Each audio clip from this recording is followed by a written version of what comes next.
Exercise 21। पाठ का नाम है चिकित्सा का चक्कर। लेखक है इनके बेढब बनारसी। चिकित्सा माने होता है उपचार, बुलेटिन मतलब समाचार, वायलेट मतलब विशेष सेवक, रिफ्रेशमेंट मतलब तरोताजा या नाश्ता होता है, एहतियात मतलब प्रकट होना, छायावादी मतलब एक साहित्य युग में इसमें सूक्ष्मता पर बल दिया गया हो। लिख लीजिए। नेक्स्ट, लेखक को बीमार पड़ने की इच्छा क्यों हुई? लेखक बेढब बनारसी कभी बीमार नहीं पड़ते थे, शरीर पर स्वस्थ दिखलाई पड़ता था, लेकिन उनकी इच्छा थी कि मैं कभी बीमार पड़ता तो बड़ा मजा आया।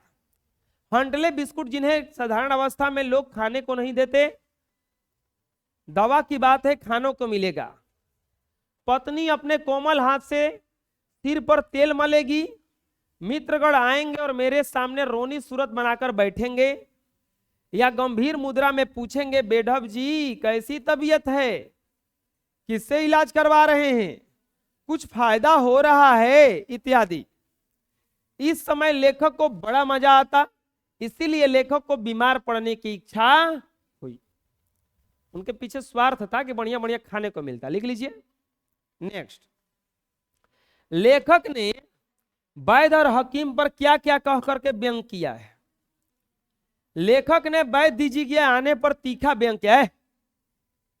वैद्य जी पालकी पर चढ़कर आए, धोती गमछा मैला कुचैला जनेऊ धारण किए हुए थे, मानो अभी कुश्ती लड़कर आ रहे हैं। हकीम साहब पर व्यंग करते हुए कहा, उनके पहनावा और शान शौकत का वर्णन कर उन पर व्यंग कसा है। लिख लीजिए। अपने देश में चिकित्सा की कितनी पद्धतियां उपलब्ध हैं? तो अब बहुत सारी उपलब्ध हैं। एलोपैथी, होम्योपैथी, प्राकृतिक चिकित्सा, तंत्र मंत्र चिकित्सा, आयुर्वेद, जल चिकित्सा, दंत चिकित्सा। लेखक ने एलोपैथी, आयुर्वेद, हकीमी इत्यादि पद्धतियों से अपना इलाज कराया।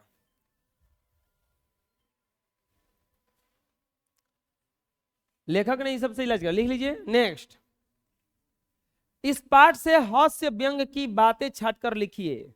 जैसे रसगुल्ला छायावादी कपियों के भांति सूक्ष्म नहीं थे, स्थूल थे। तो देखो कौन कौन सा भाष है इसमें। डॉक्टर की वेशभूषा के पक्ष में क्या कहे थे? सूट तो ऐसे पहने थे जैसे मानो प्रिंस ऑफ वेल्स के वायलेटों में हैं, मतलब राजकुमार की तरह आए थे। डॉक्टर का इक्के पर आना उनके पक्ष में क्या कहे थे कि जैसे लीडरों का मोटर छोड़कर पैदल चलना। जीव दिखाने के पक्ष में क्या व्यंग किए हैं कि प्रेमियों को जो मजा प्रेमिकाओं की आंखों को देखने में आता है, शायद वैसे ही डॉक्टरों को गरीबों को मरीजों का जीव देखने में आता है। आगंतुक लोगों द्वारा विविध नुस्खा के पक्ष में, खाने के लिए सिवाय जूते के और कोई चीज बाकी नहीं रह गई जिसे लोगों ने न बताई हो, मतलब सब कुछ खिला दिया। लिख लीजिए। नेक्स्ट, डॉक्टर के फीस के पक्ष में, जैसे कुछ लोगों का सौंदर्य रात में बढ़ जाता है, वैसे ही डॉक्टरों की फीस भी रात में बढ़ जाती है। डॉक्टर के बुलाने के पक्ष में, मित्रों और घर वालों के बीच में कॉन्फ्रेंस हो रही थी कि अब कौन बुलाया जाए, पर निशस्त्रीकरण सम्मेलन की भांति कोई किसी की बात न मानता और न कोई निश्चय हो पाता। और वैदिक डॉक्टरों के पक्ष में, मैले कुचैले जनेऊ को देखकर मानो कविराज कुश्ती लड़कर आ रहे हों। अपने दर्द को दूर होने के पक्ष में सीआईडी के समान पीछा न छोड़ता था। हकीम साहब के पैजामा के पक्ष में, पांत पांत में पैजामा ऐसा मालूम होता था कि दर्जी चूड़ीदार पैजामा बनाने वाला था, परंतु दर्जी ईमानदार था, उसने कपड़ा नहीं चुराया। और हकीम साहब के यश के बारे में, आपका नाम तो बनारस ही नहीं हिंदुस्तान में लुकमान की तरह मशहूर है। लिख लीजिए। नेक्स्ट, किसने कहा, किससे कहा मुझे सिनेमा जाना है, तुम अभी खा लेते तो अच्छा होता? किसने कहा था? लेखक की पत्नी ने लेखक से कहा, घबराने की कोई बात नहीं, दवा पीजिए, 2 खुराक पीते पीते आपका दर्द गायब हो जाएगा। तो सरकारी डॉक्टर ने किससे कहा? लेखक से कहा। वायु का प्रकोप है, आंत्र में वायु जा पहुंचा है,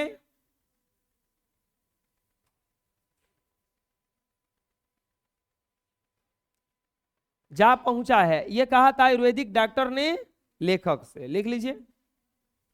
नेक्स्ट, 2 खुराक पीते पीते आपका दर्द वैसे ही गायब हो जाएगा जैसे हिंदुस्तान से सोना गायब हो रहा है। इस वाक्य का भाव स्पष्ट कीजिए। जैसे हिंदुस्तान में धीरे धीरे कमी हो रही है, उसी प्रकार धीरे धीरे दर्द जाता रहेगा और एक दिन ऐसा होगा कि न सोना रहेगा न आपके पेट में दर्द। ऐसा ही कहने का मतलब था उनका। लिख लीजिए।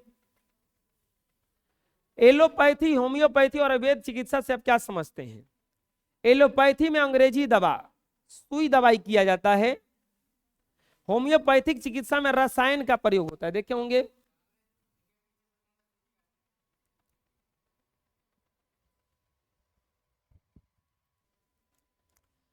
अगर अंग्रेजी दवा में देखा जाए दवा सुई होता है, होम्योपैथिक में रसायन। देखे होंगे इतना बड़ा बड़ा शीशी में देता है भर के।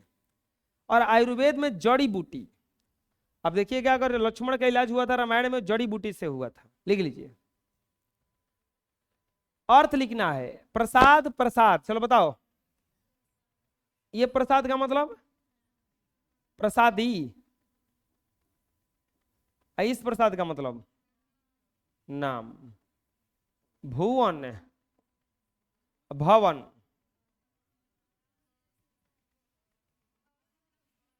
भुवन मतलब संसार और भवन मतलब क्रांति। कांति, क्रांति मतलब क्रांति होता है जैसे लड़ाई।